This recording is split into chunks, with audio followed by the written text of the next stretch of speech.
ओम नमो नारायणा। ओम नमो भगवते वासुदेवाय नमः। जय श्री कृष्णा। राधे राधे। शादीशुदा औरतें भूल से भी ना पहने ये 7 गहने, वरना आपके पति हो जाएंगे कंगाल।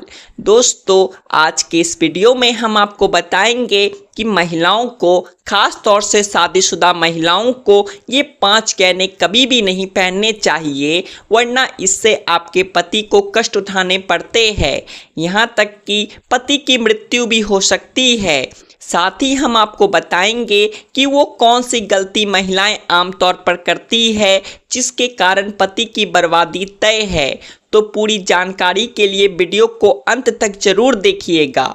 दोस्तों, महिलाओं को गलती से भी ऐसे गहने नहीं पहनने चाहिए। खासकर यह जानकारी सुहागिन महिलाओं जरूर देखें। सुहागिन महिलाओं के लिए उनका 16 श्रृंगार बहुत ही महत्वपूर्ण माना जाता है। शादी के बाद महिलाएं अपने पति के सौभाग्य के लिए श्रृंगार करती है। तो दोस्तों, चलते हैं और सुनते हैं शास्त्र क्या कहते हैं इसके बारे में। दोस्तों, गले में मंगलसूत्र, माथे पर सिंदूर और हाथों में चूड़ियां, ये तीनों चीजें तो हर शादीशुदा महिलाओं की खूबसूरती में 4 चांद लगा देती है। पति के नाम पर किया गया यह श्रृंगार बहुत ही दिलचस्प और आकर्षक भी होता है।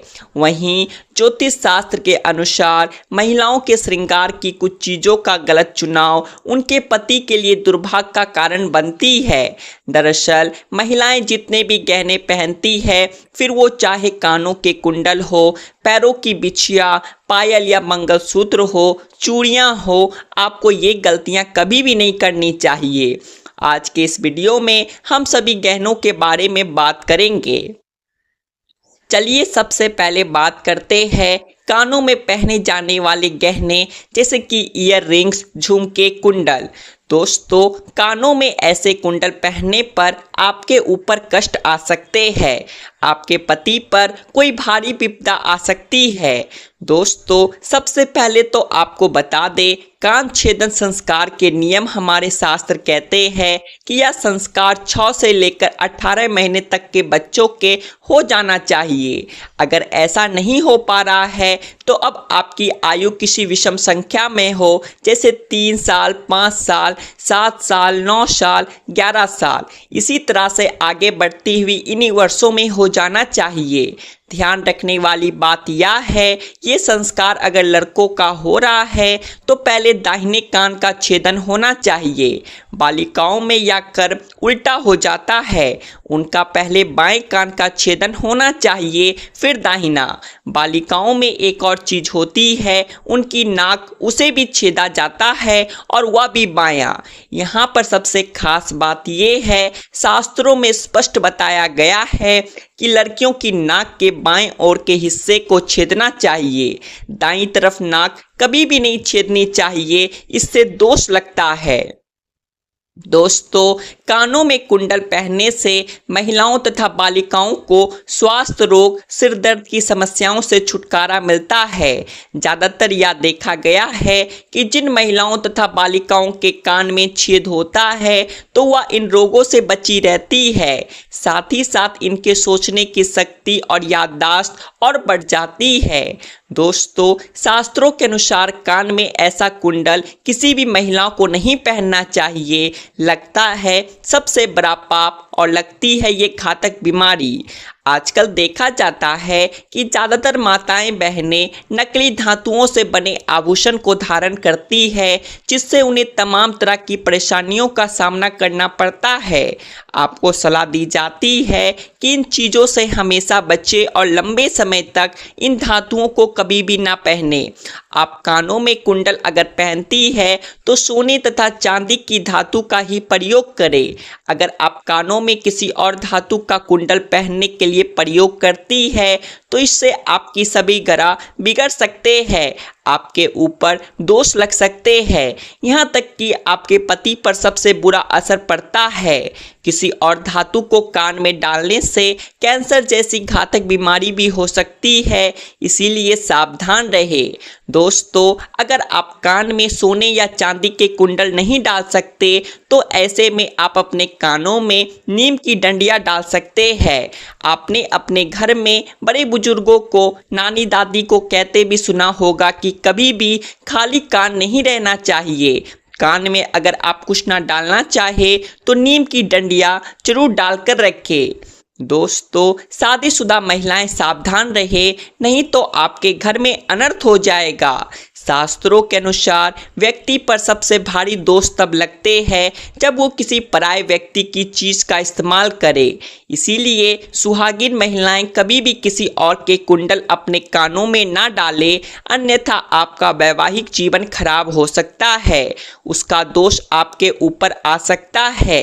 ऐसे में आपको मंगलसूत्र भी किसी और का इस्तेमाल नहीं करना चाहिए, नहीं तो बुरे परिणाम आपको झेलने पड़ सकते हैं। इसीलिए आपका वैवाहिक जीवन कभी खराब ना हो तो आप यह सावधानी जरूर बरतें। दोस्तों, विवाहित महिलाएं पैरों में बीच की 3 उंगलियों में बिछिया पहनती है। यह गहना सिर्फ साज श्रृंगार की वस्तु नहीं है।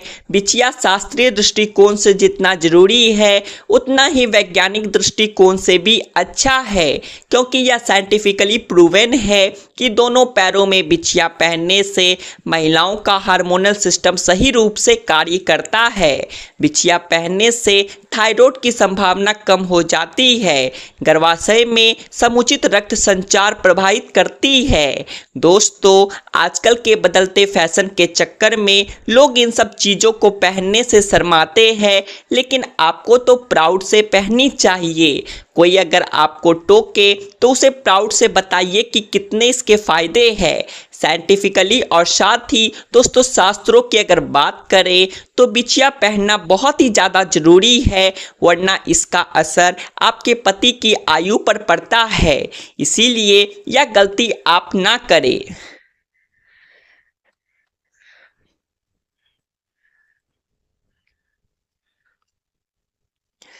चलिए अब आपको बता दें कि कैसी बिछिया अच्छी है।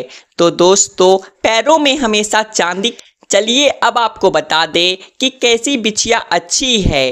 तो दोस्तों, पैरों में हमेशा चांदी की बिछिया पहनने और यह बिछिया अगर मछली के आकार की हो तो सबसे असरदार मानी जाती है। मछली का आकार मतलब बीच में गोलाकार और आगे पीछे कुछ नोकदार सी और घुंघरू वाली बिछिया पहनेंगे तो माना जाता है कि इससे माँ लक्ष्मी अति प्रसन्न होती है। दोस्तों, आपने देखा होगा घर में बड़े बुजुर्ग भी जो पायल बिछिया पहनते हैं वह घुंघरू वाली होती है, क्योंकि घुंघरू की आवाज़ माँ लक्ष्मी को आकर्षित करती है। ऐसे घरों में माँ लक्ष्मी स्थायी रूप से वास करती है। दोस्तों, गहनों की तरह ही कपड़ों का भी संबंध व्यक्ति की किस्मत से जुड़ा है। जो रोजाना हम कपड़े पहनते हैं उसके भी कुछ नियम है। कुछ ऐसी गलतियां हैं जो आमतौर पर घर में महिलाएं कर बैठती है और इससे गरीबी आती है। तो लोग बोलते हैं कि हमने तो सब कुछ ठीक किया था, फिर भी क्यों हमें दरिद्रता झेलनी पड़ रही है। वैसे भी दोस्तों, ये तो सब जानते हैं कि किसी मनुष्य के व्यक्तित्व में उसके कपड़ों का भी एक अहम किरदार होता है। वस्त्र ना सिर्फ तन को ढकती है बल्कि उनमें हमारे चरित्र, व्यवहार, आत्मविश्वास की भी झलक होती है। और आपको बता दें कि शास्त्रों के अनुसार आप किस तरह के कपड़े पहनते हैं यह बहुत ही ज़्यादा महत्व रखता है। कहा भी जाता है कि इंसान की पहचान उसके कपड़ों से होती है। वर्तमान दौर में नए फैशन के चलते बहुत से लोग कटे फटे कपड़े, जींस टॉप पहनते हैं या फिर कभी कभी लापरवाही में कपड़े की सिलाई खुल जाने के बाद भी उसे ठीक नहीं करते। यही सबसे बड़ी गलती आमतौर पर महिलाओं द्वारा घर में की जाती है। ज्योतिष शास्त्र के मुताबिक ऐसे कपड़ों को पहनना अशुभ माना जाता है। कटे फटे कपड़े पहनने से शुक्र ग्रह प्रभावित होता है और यह हमारे जीवन में होने वाली शुभ अशुभ घटनाओं के लिए जिम्मेदार हो सकता है। ज्योतिष शास्त्र के अनुसार कटे फटे कपड़े पहनने से शारीरिक क्षमता और ऊर्जा नष्ट होती है। इससे हमारा शरीर अनेक प्रकार की बीमारियों से ग्रस्त हो जाता है। शुक्र के प्रभाव से बचने के लिए आपको कटे फटे कपड़े पहनने से बचना चाहिए। महिलाओं को घर में इस तरह के कपड़ों को तुरंत ठीक कर लेना चाहिए और जो कपड़े अगर ठीक नहीं हो सकते हैं तो घर से बाहर कर दे।